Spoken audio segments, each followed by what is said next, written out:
Hey y'all, I'm Dan Hamilton, host of the Next Gen Warrior Show. As always, the Next Gen Warrior Show is brought to you by Chairman George P. Bush and our dedicated staff at the Texas Veterans Land Board.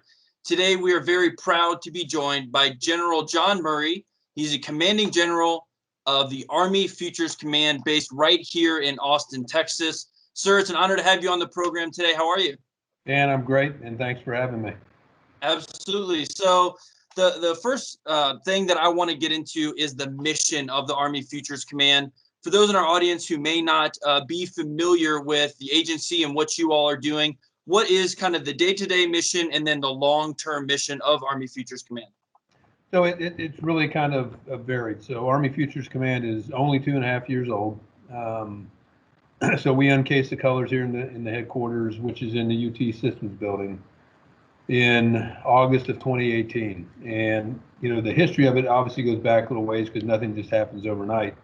And it was really, then Chief of Staff of the Army, Mark Milley, early in his tenure as Chief of Staff of the Army, and it was a realization, and really it was a kick in the backside from Senator John McCain that the Army was totally on its backside in terms of modernization. We'd had a number of failed programs over the years, adding up to the tens of billions of dollars that didn't field things like Comanche, FCS, Crusader, and the list goes on and on.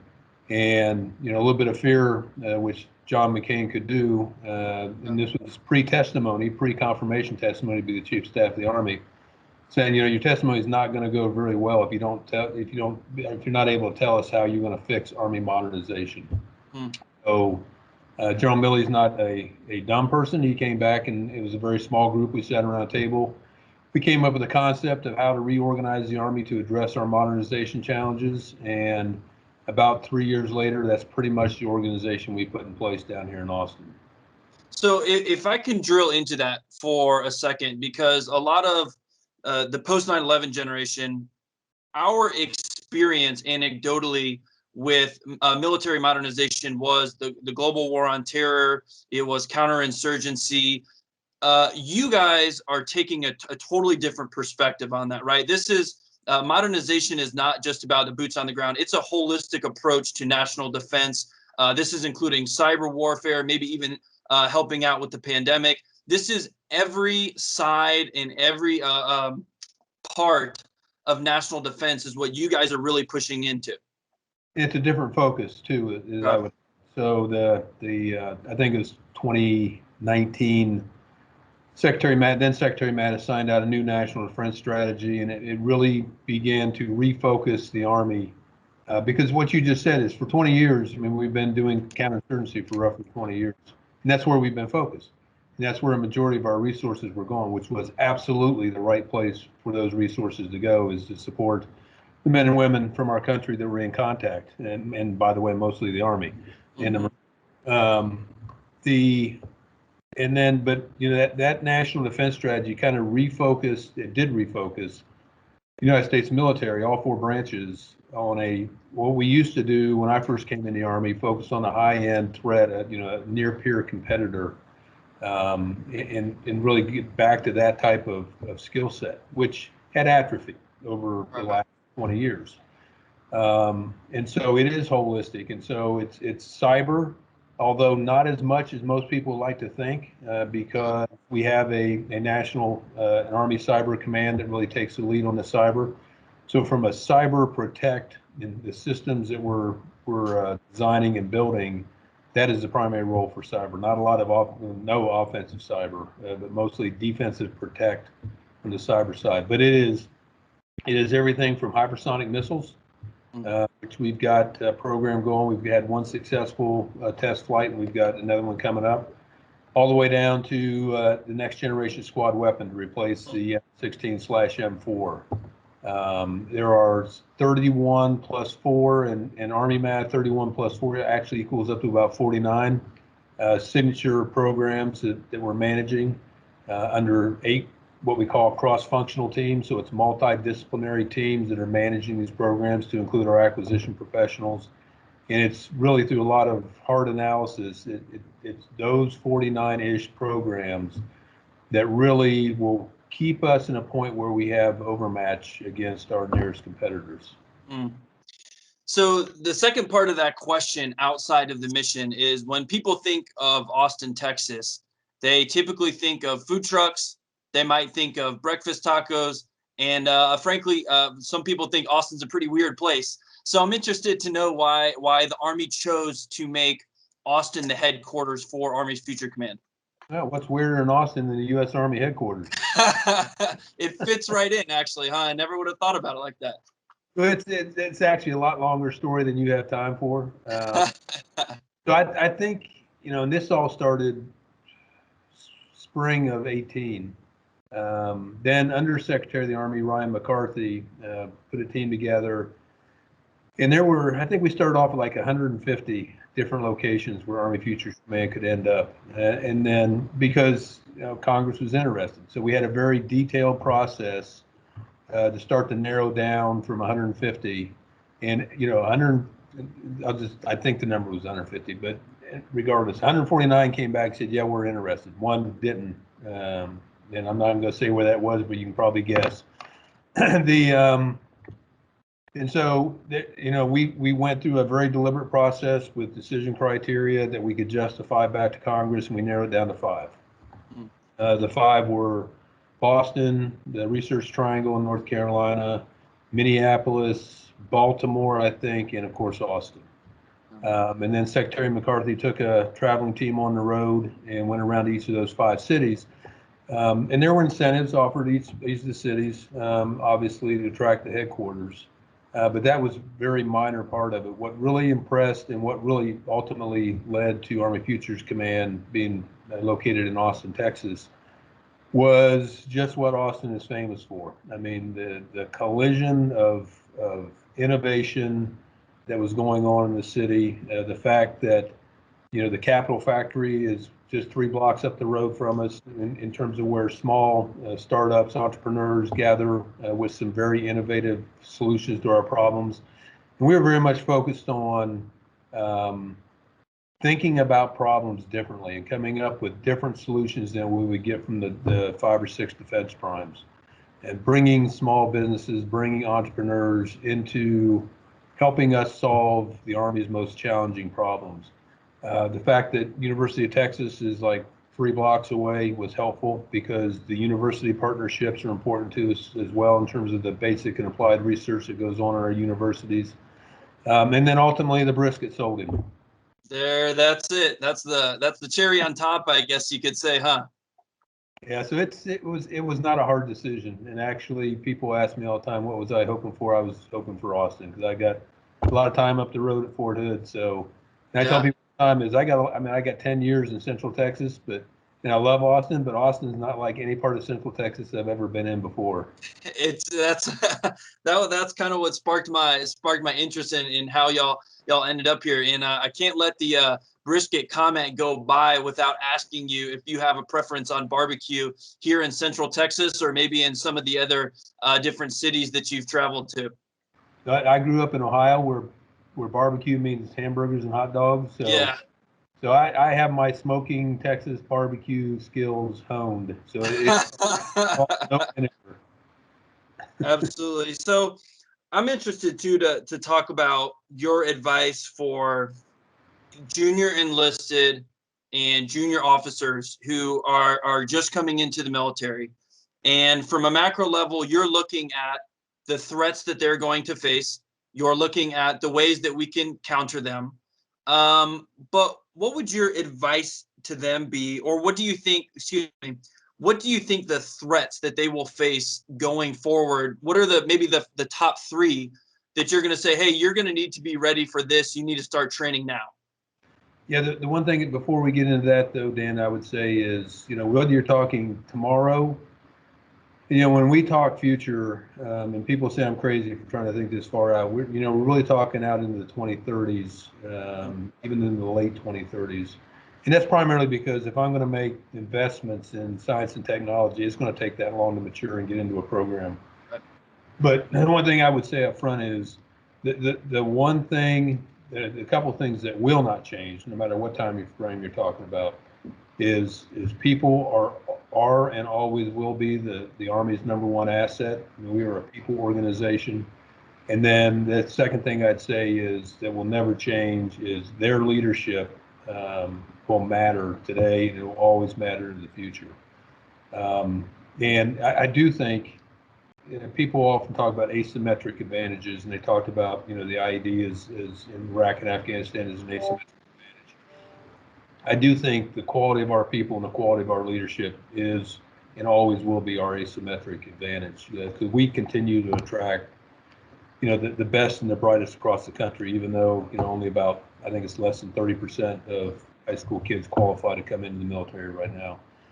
So I think one of the things that I've seen change over my career, and I've got this September will be 39 years, so I've been in a little while, is the Army has gotten better. The amount of information to a decision maker has only increased. And so I think we're going to be operating in the future in an environment where there's going to be complete information saturation and overload. So, we're working on tools, decision aid tools, using artificial intelligence, machine learning to help in that decision making process. I think there will always be a human at the center of that decision, and we can get into on the loop, off the loop, whatever you want to talk about, but we're talking lethal decisions. Our ethics guides us to having a human making that decision, but there's lots of tools that can help filter information and provide the most relevant. So information overload. I think future battlefields will be even more lethal than past battlefields. So I think small unit leaders will have to operate widely dispersed and for longer periods of time out of connectivity with their supervisors, higher headquarters, whatever you want to call it. So exceptional level of initiative, innovation, able to operate for long periods of times, disconnected from any type of guidance. So the ability to operate inside of a commander's intent is the way that I would put it. And then thirdly, I think, they're going to be operating with different types of tools than I ever operated with. Therefore, they're going to have to be familiar and comfortable with different types of soldiers. And so one of the things we're doing is we do all this. We realize that we have the talent in the Army, but we don't have the talent in the right places. So on a future battlefield, I absolutely see coders working at small unit level, rewriting code, writing code to adjust to the speed of a future battlefield, the lethality of a future battlefield, and the dispersed operations of a future battlefield. So within that discussion, I'm interested to know, when you came into the military and from the way that you see it now, take for example the city of Austin, the growth, the explosion of people, ideas, industry coming here seems to be accelerating. Has the pace of change or evolution in the technology, in the problems that you are solving, has that also accelerated during your time in the service? Probably not for the first part of my career. So, part of the problems we're dealing with is not when I first came in, but shortly after that, we fielded and I'll just use one example, the Apache. Most people are familiar with the Apache, the H-64. And that was roughly 82, 83, 84, right? So it's the same frame we're flying today. Now we've done incremental improvements, right? But that's 40 years ago. And that was really the last major modernization the Army went through, was in the late 70s, really the early 80s under the Reagan bump up. The previous time we modernized was in preparation for World War II in the 40s. So the track record, right or wrong, is the Army makes a major transformational change about once every 40 years. Not only what we fight with, but how we fight. And the same was true in the 40s and as we got ready for World War II. The same was true in the 80s with what we called the Big Five in terms of the materiel. Air-land battle was the doctrine, which fundamentally changed how we fought. And we're trying to do the same thing today in terms of it's not only the materiel, it's how we're organized and how we intend to fight in the future. I would say, and the coin experience of Iraq and Afghanistan kind of stagnated us for a while. And like I said before, the focus was on those two fights. And we had soldiers, airmen, Marines, and sailors fighting and dying every day in those two countries. That's exactly where the focus should have been. And we really missed about 15 years of an opportunity to modernize. And so that's why we're very focused on this period right now, because it's been 40 years. And if we miss this opportunity, we might not get another opportunity for another 40 years. And we had, just like in the Reagan years, under the previous administration, we had pretty stable funding, and we had increased resources available to really get down this road on what we're trying to do. I'm also interested too on the leadership advice or lessons you identified some of the threats that they're going to be facing downrange in the next decade or two, but what would be the advice or maybe some lessons learned that you would provide again, a junior enlisted or a junior officer about how to prepare either mentally or physically for the leadership responsibilities going forward? I've gotten, I could probably talk about this for a long time too, because for 39 years, I've gotten lots of advice. I wouldn't be here today without some of the advice I got. So, I read a white paper at Fort Benning when I was there as a captain, newly promoted captain. That was, I think the date on it was 1986, and the title of the paper was Shared Adversity. And so we do strange things in the military, like, officers eat last, and, and it makes no sense to most normal people. But, and that's just a small example. But, if your soldiers are sleeping on the ground, you ought not to be sleeping on a cot. If your soldiers are up all night, you ought to be up all night. If your soldiers are out in the rain and snow, you ought to be out. So it's this concept of shared adversity, and it gets down to building strong, small units. Because one of the things I fundamentally believe is that, if you have strong, small units, you can do about anything. And those small units, this is really the second point, ought to be focused on blocking and tackling. I see people try to get too complex. So if you focus on doing the basic skills that you're asked to do and focus on doing them exceptionally well, that's the basic building block for a successful, larger unit. And so share adversity. Remember that it's not your organization, it's their organization. You're just privileged to lead it for a short period of time. I've been successful by trusting soldiers. Doesn't really matter what grade. And I've always believed in treating them as adults, because I think, you get back from soldiers, in my case, Marines in your case, how you treat them. So if you treat them like adults and expect them to uphold standards and act like adults, that they generally will. If you treat them like kids, they will generally act like kids. So treating them as adults. As I've gone up in rank and position is, nobody is as dumb as you think they are, and you're not nearly as smart as you think you are. So the ability to listen to people that think differently than you do, take some outside ideas, realizing that, the way that I would do something may not be the best way to get something done. And really that leads to the next one, is building organizations to operate when you're not there. So if you can step out for a period of time, days, weeks, months, and the organization continues to operate at a high level of proficiency, I think that says more about your leadership than anything else. Understanding, especially in the military context, that you're just a team of a lot of teams, right? So it's a foundational building block. No brigade is going to be successful with a whole bunch of screwed up platoons.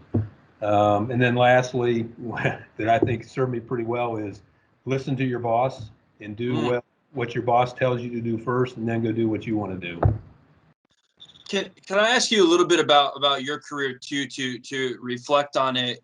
I'm always interested when we have guests on about the trajectory, of their careers. And I had a conversation with a friend yesterday and just asked her, for 5 years ago, did you think that you would end up in this spot, or where you are currently?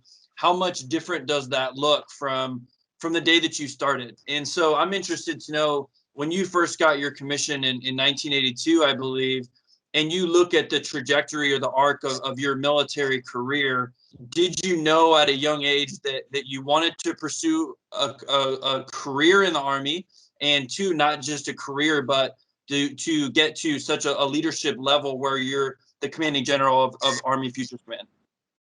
Short answer is absolutely not.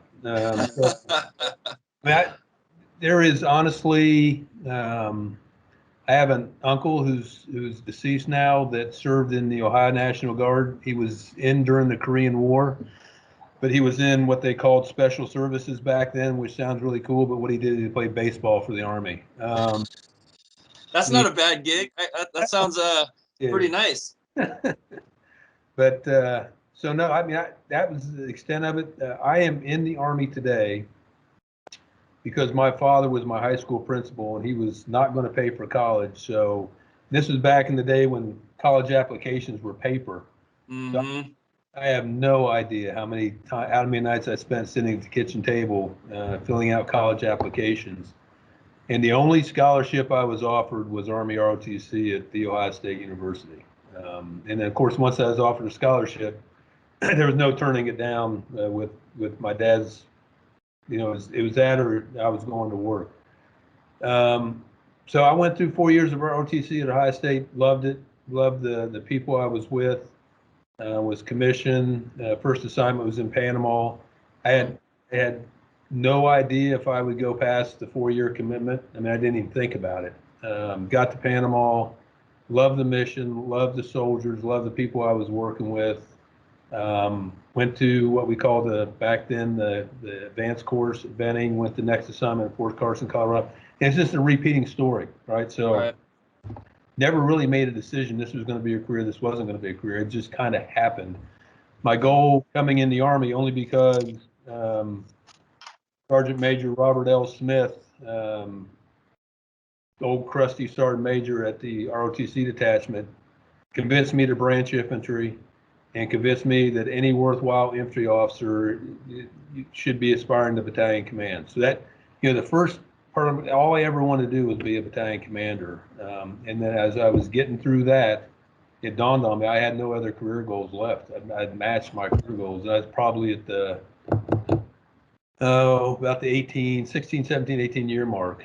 And then, believe it or not, everything else just kind of fell in place, from here on out. And a lot of that is, who I've worked for that felt, and this is true, I think, in all the services, who knows you, who trusts you, and who pulls you along with them. I'm interested to know too, as you look at your time in the service, you've been able and had the opportunity to see a lot of the soldiers come into service under your leadership, and you've also seen a lot of soldiers discharge and leave the military and try to pursue a new life outside of the uniform. That was, as we were talking about Austin earlier, that's what I did here in this city. And this city has just really blessed me with great community. The University of Texas is where I went to school. And so much of my life, I feel like I owe to the military, but I also experienced some of the struggles that veterans do, or that you may see some of your soldiers experience when they take off the uniform and then they go, man, like, I don't have a team now. I'm not a part of a team. The routine is different. The culture is different. The goals that you have every day were so counter to what I was used to in the military and in the Marine Corps. And I was just interested to know if you have some advice maybe for either veterans who are just recently out of the military, or for soldiers who are beginning to maybe even take that thought process of, okay, what do I want to do after my time in the military is up? Yeah, I mean, it happens to all of us, right? It's like tax death. And so there's coming a day, not in the very far future, that I'm gonna have to hang up the uniform and figure out, what's next. And I really think it matters, when we're talking about, because I do think there's a difference of, and it's changed now for young soldiers, but most of the people that have gotten out, at the 20-year mark, are under the retirement. And I've got son-in-laws that I keep talking to about you really don't want to get out of the Army at 13 years. I mean, you want to stay for the next 7 because that provides a safety net, and I think that's important. Or versus somebody that gets out at the 4-year mark, and soldiers will have a safety net. It won't be much with the new TSP retirement plan. But it's as I get into the winter, late winter of my career. I mean, even in my position, I'm nervous, right? And I would be fine just retired and never doing anything else before, but or ever again. But I can't do that, right? So I think reestablishing routines and routines are different for different people. For me, routines are very important. I'm very comfortable, and my wife is just the opposite. So we continue to throw each other off. But I like living a routine. So even if you're not somebody that likes routines, take that from what you figured out, you like in the military and try to apply it. I'd say there are teams everywhere, right?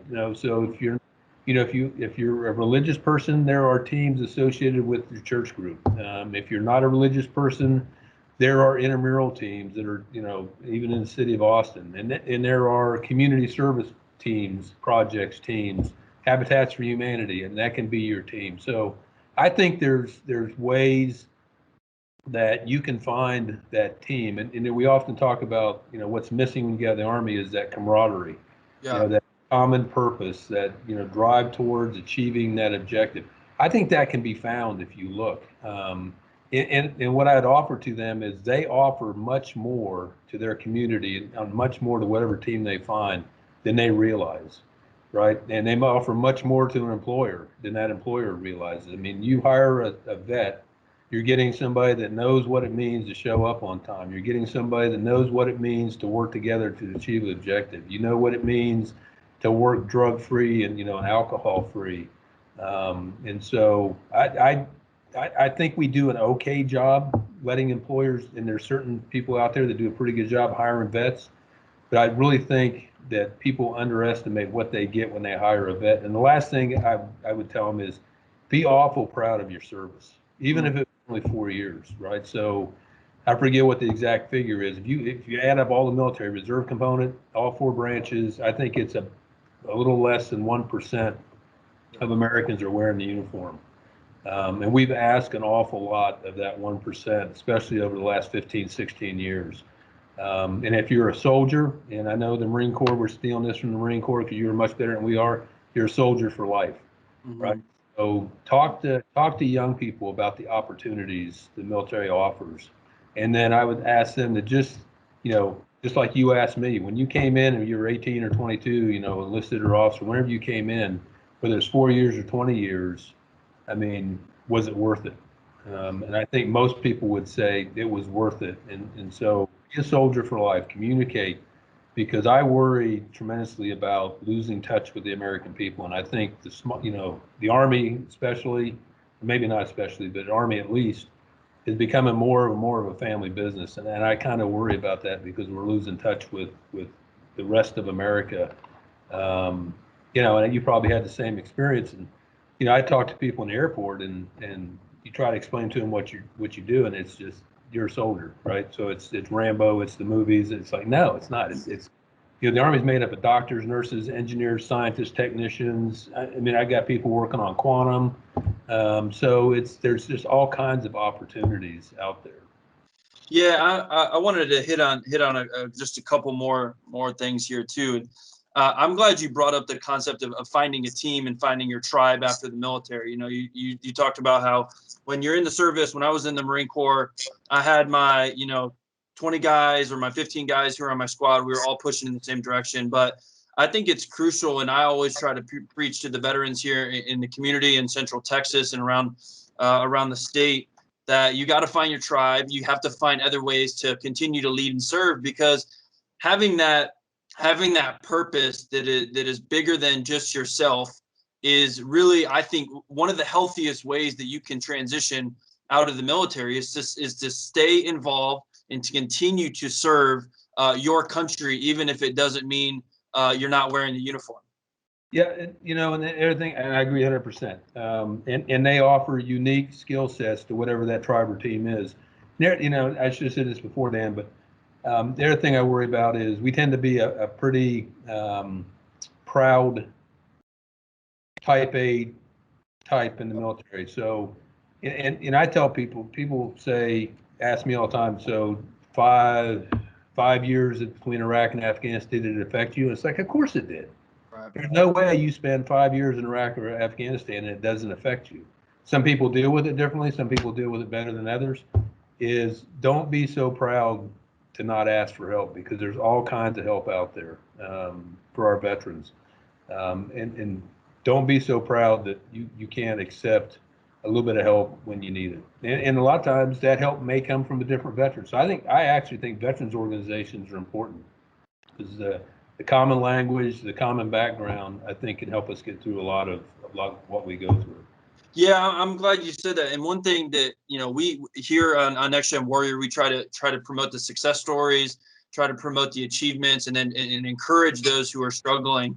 One thing that I will say after having many of these conversations is certainly that the veterans organizations are getting better at identifying the needs of veterans. I think the military is getting better at providing, at least illuminating the terrain, to use a military term, of what life will look like on the other side of the uniform. So since I got out in 2011, 2012, I think there's been tremendous strides within the veterans community, but I know always we have to continue to push to provide for those who may have fallen through the cracks. And I appreciate you also mentioning the mental health aspect and just saying, hey, if you need something, if you need to reach out to a battle buddy or to some of these veteran service organizations, that is absolutely what they are there for. I know we've covered a lot of ground here today, but I wanted to go back and talk about that civilian military divide just real briefly here, because again, on the show, we tried to use some of the personal and professional characteristics that you discussed here in hopes that this conversation could actually be a spark and inspiration, or help somebody else recognize that the military life and the things that we're doing in the military, some of it can actually transfer to our non-service peers. Can you talk a little bit about that relationship? Because you're really kind of on the forefront of that, right? You're working with entrepreneurs, you're working with civilian organizations, and you really actually kind of see some of the cultural divide. Yeah, so it's it's so it's the whole, a little bit of history here. The whole way the Army was organized coming out of Vietnam was we put a significant number of resources into what we call Component 2, which is the National Guard, which most people are familiar with the National Guard. And back then, the Chief of Staff of the Army was Creighton Abrams, who the tank is named after. And the whole goal was to make sure that the United States could never again go to war without the country, because call up National Guard.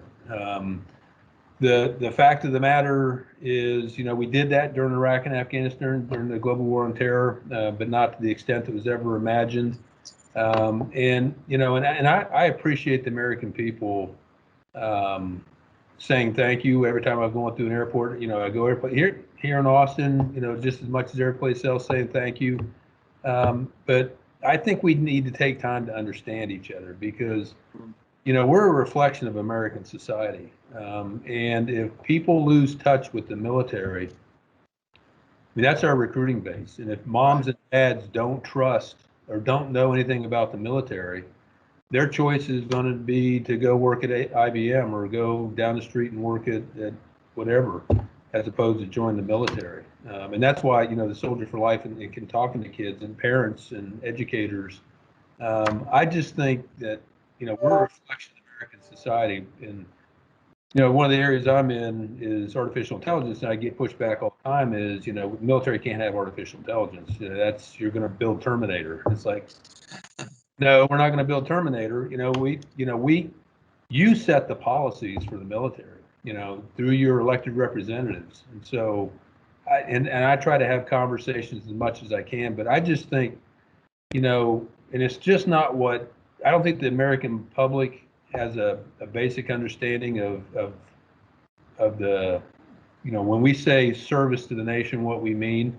And it's not their fault. I just don't think we do a good job communicating, and we need the communications to help them understand, who we are. Besides, the guy standing in line at McDonald's with a uniform on. No, I appreciate you kind of illuminating that a little bit. It's something that I think about, and I've certainly from a different perspective, I've thought about it from the veterans civilian divide, and how do we reach across the aisle to develop better relationships and a better understanding of what the veteran experience is after the military. And I appreciate the work that you're doing along with the rest of your team to kind of build that relationship and build that trust with the American people. It's obviously very crucial. But the last question that I'll ask you today is yes, sir. Go ahead. Before we go on, so Yeah. I only answered half your question. So it's incumbent upon us to understand. And you talked about entrepreneurs, small businesses, which we were stood up to capture that innovation. The one thing I know for sure is there's lots of people in this country that think very differently than I do. And that's a good thing, right? And it goes back to, the reason you have one mouth and two ears is you should be listening twice as much as you're talking. And so it's incumbent upon us too to understand, it's why you and I have grown up in a very distinct culture that is different than normal society, right? So it's not that that's right or this is right, it's just different. But it's a two-way street, right? So if we expect to get closer to the normal American population, we have to take time to understand, where they're coming from too. And I think those conversations, those understandings will heal some of those. Yeah, no, I certainly agree. We've covered a tremendous amount of ground here, and I appreciate you taking the time to be on the program with us today, and I appreciate your teams assisting with this. Is there anything else that maybe we didn't get to hit on that you would like to leave our audience with today?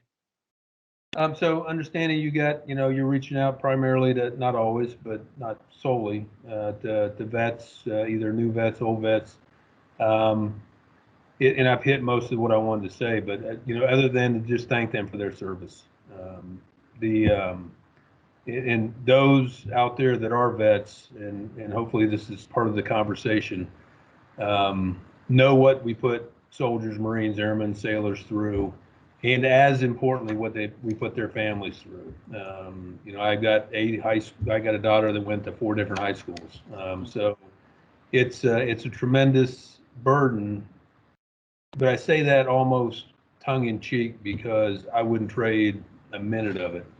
And I go back and talk to my kids now, and they wouldn't. I mean, the one daughter went through 4 high schools. Maybe she'd trade that, but the opportunity to take the kids to Normandy when we were stationed overseas, for them to go shopping in Vicenza, Italy, for them to go to London. They hated moving every time because they were leaving good friends, but guess what? They made new good friends when they got to where they were going. So it is, this country, this Army has afforded me an opportunity I never would have had if my dad hadn't sent me to that kitchen table. So I'm very thankful for that. And I'm very thankful for the literally thousands, probably hundreds of thousands of soldiers that I've had, in Marines and airmen and sailors, I've had the opportunity to serve with, because to me, it's always been about the people. I mean, so I've never had a bad assignment. I've had bad days, but I never had a bad assignment. And it's always because of the people I was privileged to serve with. And a lot of the people listening to this are probably some of those hundreds of thousands of people I've had the opportunity to serve with, whether they know it or not. And this country is what it is because of people that listen, that are on the net right now. So thank you. Yes, sir. And also, on behalf of our team here at the Next Gen Warrior Show and our staff at the Texas Veterans Land Board, want to thank you for your 39 years of service to this great nation and to the Army. Appreciate your insight, as well as talking a little bit about the purpose, the mission, and the context behind Army Futures Command. It's been a real honor to be able to speak with you today, sir. We always end everything with Forge the Future. Thank you, sir. On behalf of Chairman George P. Bush and the Texas Veterans Land Board, I am your host, Dan Hamilton. We will see you back here next Monday. Follow us on Instagram at Voices of Vets, on Twitter at Voice of Veterans, and on Facebook at facebook.com/Voices of Veterans. To hear more, please visit voicesofveterans.org. Join us in sharing the success stories of Texas veterans. Thank you for joining us for the Next Gen Warrior Podcast.